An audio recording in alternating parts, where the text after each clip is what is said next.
Alright, let's see how my videos are doing. Titan Flicks didn't do too well. It seems my reviews reach mostly just friends. Death Stranding and Mario did pretty well. Okay, I get the hint.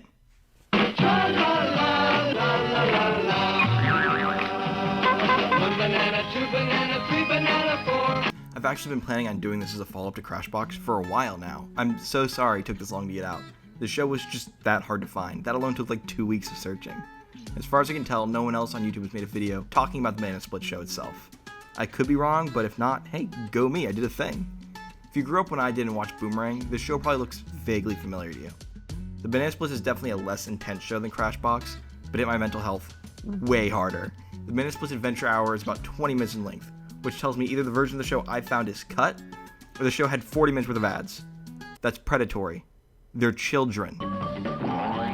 Each episode follows the meetings of the Banana Splits Club, the Banana Splits themselves being a band inspired by the Monkees. The show is broken up into 4 main segments and a smaller limited segment, 3 of which are animated and 1 is fully live action. That leaves the main bit we continuously come back to be the Banana Splits themselves. Every time we return, they do some mini skits. You may remember more segments, but that's because reruns of the show actually replace the original segments with more recognizable Hanna Barbera properties such as Adam Ant and the New Adventures of Huckleberry Finn. I guess we're to the point where I need to dissect each segment, aren't we? Great.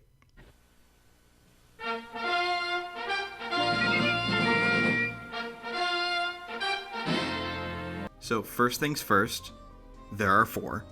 And an annoying little kid. With all these 4 musketeers, they even acknowledge it. Your 4 faithful servants. On their adventure to protect France and honor the Queen's good name.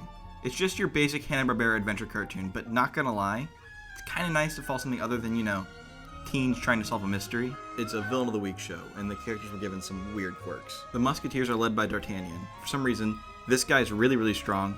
This one is magic, a lot of magic, sometimes it's just actual magic. And this guy is just kinda there. He always asks for help. Tully is the little boy who dreams of one day becoming a musketeer. Sometimes he helps, sometimes he doesn't. The running gag is he gets upset when they say he's too young and he hits him with a wooden sword. Pretty sure it's actually the only time the musketeers actually get hurt. It's honestly not bad, and probably the segment I unironically enjoyed the most. It's no Scooby-Doo or Flintstones, but it's about the level of, I'd say, Speed Buggy. It's the only sub-show here that has its own page on IMDb, and I'm pretty sure it was released on its own. Overall, this probably needed the packaging of the Banana Splits. I don't think kids otherwise would have been as drawn to the Three Musketeers as, say, Scooby-Doo. Oh, you can't forget. Almost every episode ends with a all for one, and one for all.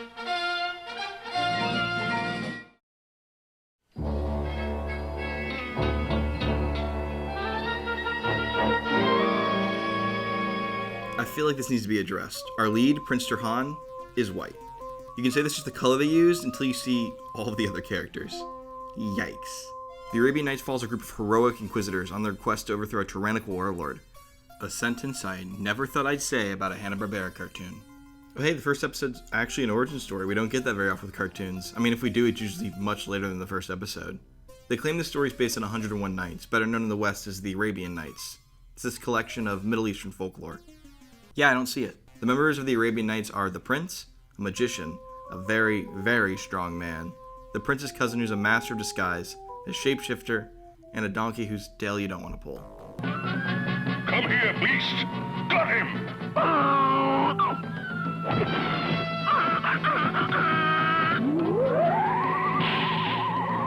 The show's villain is Bakar the Black Sultan, the aforementioned tyrant, but they usually bump heads with his lieutenant, Van Gore. Fun fact, Van Gore has the same voice actor as the Burgermeister Meisterburger. Yeah, that guy. The group is less a rebellion and more just a general pain in the ass, the Black Sultan. Much like the Three Musketeers, we never actually see our heroes get hurt. But we do see them get captured, but it's always a non-harmful contraption. The show itself is fine. It's another Hanna-Barbera adventure-esque show, but I think it's weaker than the Three Musketeers. That being said, the show does have an overarching story, and it's sad to me when those don't get to be finished. As far as I can tell, the story was never completed. Here's hoping maybe DC will finish it one day with their Hanna-Barbera universe, if that's still a thing.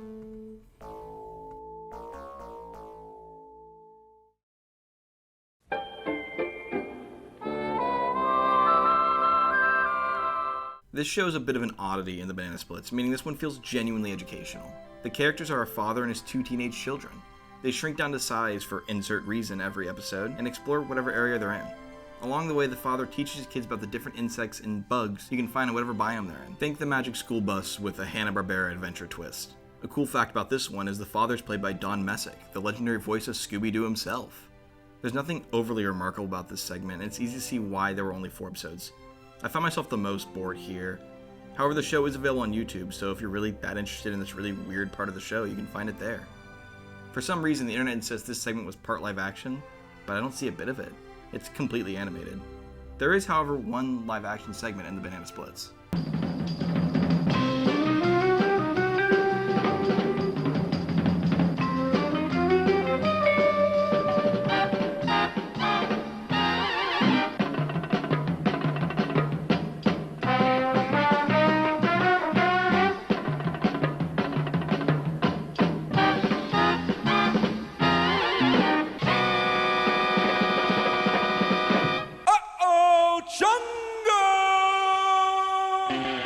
This segment is wild.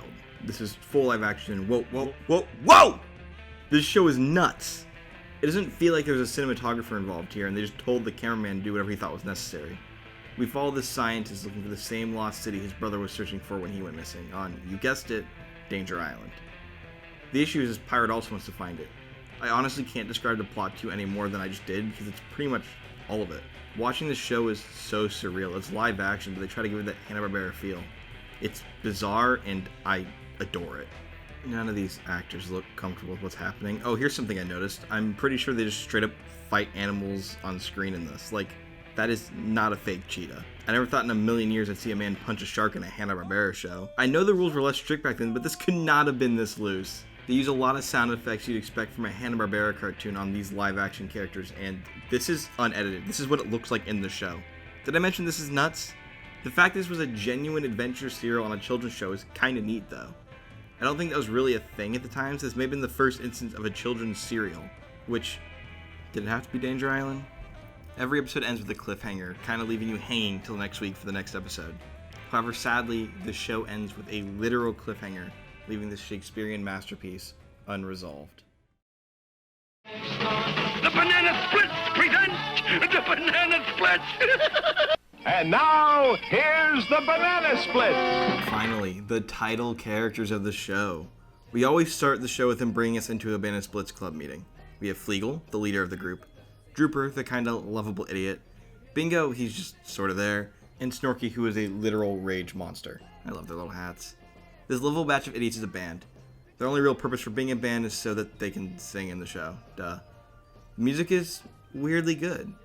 It just sounds like old 60s or 70s rock and roll rather than traditional children's music like I love you, you love me. I actually found myself listening to the music whenever it came on. That also brings up a really weird fact about the show's iconic theme. The Tra-La-La song is one of, if not the most covered children's theme song of all time.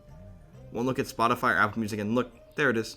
The show is reportedly one of the first Hanna-Barbera shows to have a laugh track, but I can't validate this claim. During our time with them, there's several mini skits they'll do. Drooper take out the trash, some banana pun thing. Oh, there's this robot Fleagle keeps saying is amazing, but it always messes stuff up. It's in these segments where the characters' personalities really start to shine. If nothing else, Hanna-Barbera was able to make each of these bananas stand out from one another. I think this is the only part of the show where I actually learned every character's name. I mean, it probably helps me spend more time with them than anyone else. Their house is just pure vomit, though. There was this running gag, it seems was forgotten eventually, where they had this rivalry with a group named the Sour Grapes Bunch. It was just a bunch of dancing little girls, and they were terrified of them. Overall, as far as costume mascots go, the Banana Splits aren't that bad. It's amazing to me that Hanna-Barbera just dropped these guys, and what I mean by that is Banana Splits only lasted 2 seasons, ending in 1970.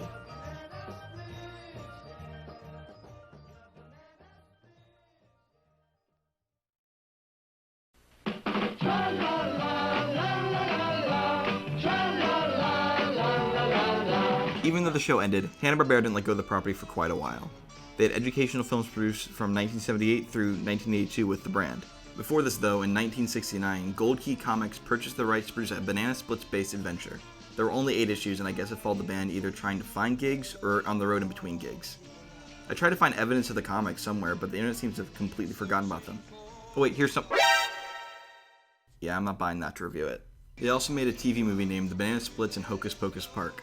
It follows the Banana Splits and what the hell happened to Snorky. The Banana Splits are serving as tour guides in Hocus Pocus Park, when little Susie, yes that's her actual name, asks them for a tour. A wicked witch living in the park's billboard tricks Susie into entering. The Banana Splits follow after and oh!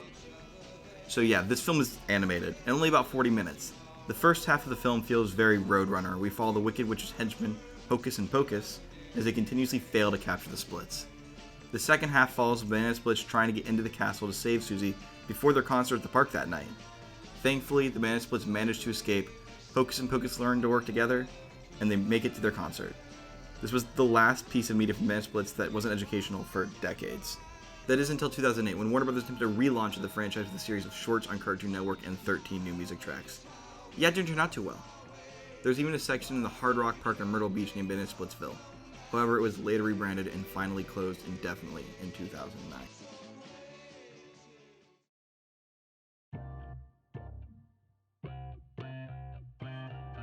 Overall, I can see why the Banana Splits holds a special place in many people's hearts. The show was sponsored by Kellogg's cereal and ran for 2 seasons. Fun fact, in the first season, all the live-action segments were directed by Richard Donner. Yeah, that Richard Donner. However, for season 2, he passed off directorial duty to Tom Botros. Although the only other thing Botros was credited for as a director was a 1958 horror film named The Hideous Sun Demon. I couldn't find any information as to why the show was cancelled, but if I had to guess, I think I know who's to blame.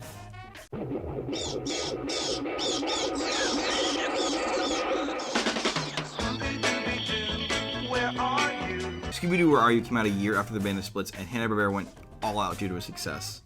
They began creating clones of their own property, and it was printing money. So while several other iconic Hanna Barbera characters came from this shift, Jabberjaw, Speed Buggy, Goober, and you get the idea, there was no more room for the Banana Splits. And it came to an end the same season Scooby-Doo began. So that's the Banana Splits Adventure Hour. It's sadly become a relic of the past, almost impossible to discover. It was released on DVD, but only in Europe for some reason. It seems to have fallen into complete obscurity and easily one of Hanna-Barbera's less cared for intellectual properties. There's a specific reason I chose this show, but I can't quite remember why. Hey kids, put on your happiest faces, because the Banana Split Show is about to begin. Oh, yeah.